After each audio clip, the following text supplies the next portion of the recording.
Halo, Assalamualaikum warahmatullahi wabarakatuh. Kenalin, saya Mila Agustina dengan NIM 4304 0190 095. Saya dari kelas Mikro Konseling 6C yang kali ini akan membahas tentang teknik merencanakan tindakan dalam konseling. Oke, kita lanjut ke slide selanjutnya, yaitu tentang pengertian dari tahap perencanaan.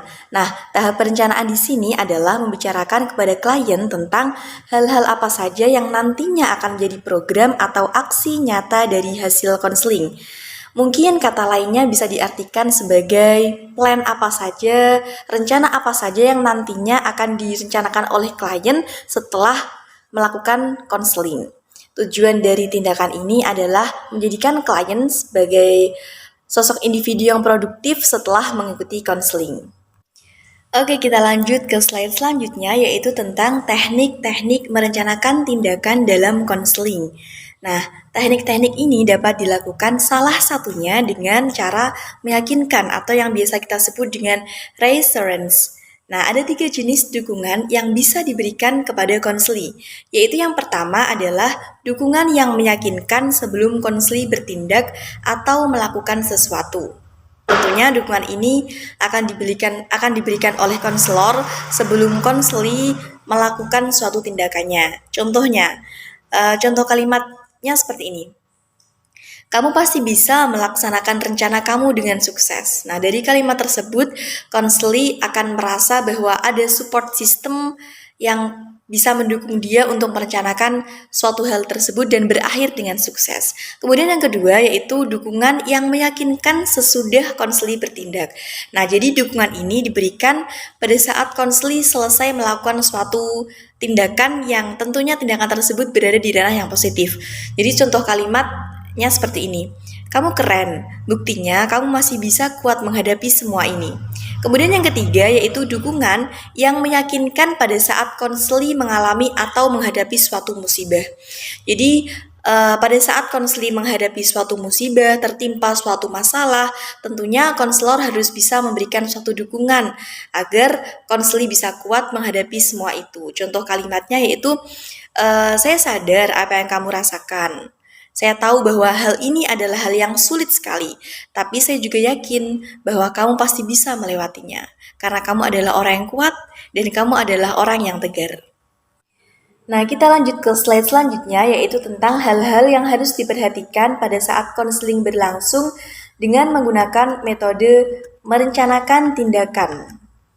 Nah, jadi hal-hal yang harus diperhatikan di sini saya membaginya menjadi 3, yaitu yang pertama, pengkondisian positif. Metode ini sering disebut sebagai metode mengurangi rasa takut. Satu dari 7 metode klasik yang ditawarkan Mary Calvert Jones dinilai sangat praktis dan efektif untuk mengurangi atau menghilangkan rasa takut. Kemudian yang kedua yaitu rencana aksi positif. Nah, rencana aksi positif ini terkait dengan terapi realitas dari Glaser. Rencana aksi merujuk pada perkembangan rencana tindakan. Konselor bersama konseli untuk mewujudkan kepentingan konseling menunjukkan tahap keberhasilan atau hasil-hasil dari langkah konseling. Kemudian yang terakhir adalah penghargaan positif. Sikap dari konselor yang menghormati konseling sebagai pribadi atau penghormatan terhadap perasaan dan pengalaman konseling atau suatu rasa hangat terhadap konseling sebagai makhluk manusia yang bermartabat. Jadi seperti ini Bu, saya sedang ada masalah. Saya bingung, saya harus bagaimana. Bapak Ibu guru saya di sekolahan sering meminta saya untuk mengisi acara pidato. Karena mereka berpikir bahwa saya itu bisa dan saya itu mampu. Tapi saya selalu menolak karena saya selalu tidak percaya diri untuk berbicara di depan umum. Akhir-akhir ini Bapak Ibu guru saya meminta saya untuk mengisi pidato di acara akhir usana kelas 3. Saya bingung mau menolak atau bagaimana. Tapi saya tuh ketika berbicara di depan umum, saya merasa kayak jantung berdebar-debar, keringat dingin. Teks yang sudah saya hafalkan ketika di depan mendadak hilang seketika. Langkah apa yang perlu saya lakukan ya Bu ya agar saya bisa mengatasi masalah saya? Jadi gini Mbak Kansa, setelah saya dengar dari cerita Mbak Kansa, saya bisa menyimpulkan bahwa Mbak Kansa ini merupakan salah satu murid yang berprestasi di sekolah. Kenapa? Karena biasanya seorang guru menyuruh muridnya untuk melakukan suatu hal yang tentunya bermanfaat di lingkungan sekolah, yaitu pasti ada sebabnya, pasti mengetahui latar belakangnya. Nah, dengan adanya kepercayaan guru itu terhadap Mbak Kansa tentunya harus manfaatkan kesempatan itu, karena kesempatan tidak datang dua kali. Dan jadi Mbak Kansa harus benar-benar mengambil kesempatan yang sudah ada di depan mata, jangan disia-siakan, harus berani mencoba juga. Terus tadi Mbak Kansa kan tanya, gimana nih caranya biar gak gugup di depan kelas. Nah, saya punya beberapa tips yang mungkin nanti bisa diterapkan ketika Mbak Kansa pidato di depan kelas. Jadi yang pertama tentunya harus paham betul, harus menguasai betul tentang materi yang nantinya akan disampaikan. Jadi ketika Mbak Kansa sudah paham materi yang akan disampaikan, Mbak Kansa jadi lebih pede, jadi tidak takut untuk salah karena sudah paham. Nah, itu jadi yang harus dikuasai. Kemudian yang kedua, Mbak Kansa bisa merilekskan diri dengan cara melompat-lompat terlebih dahulu. Jadi ada sebuah cara unik yang menurut saya itu unik. Kenapa? Karena dengan meloncat-loncat, jantung kita yang awalnya berdebar-debar itu merasa tenang gitu. Jadi mungkin bisa dilakukan cara itu. Kemudian yang ketiga, Mbak Kansa juga bisa belajar untuk public speaking sendirian. Nah, ini misalnya ada kaca, Mbak Kansa berusaha untuk melihat pantulan diri sendiri di depan kaca.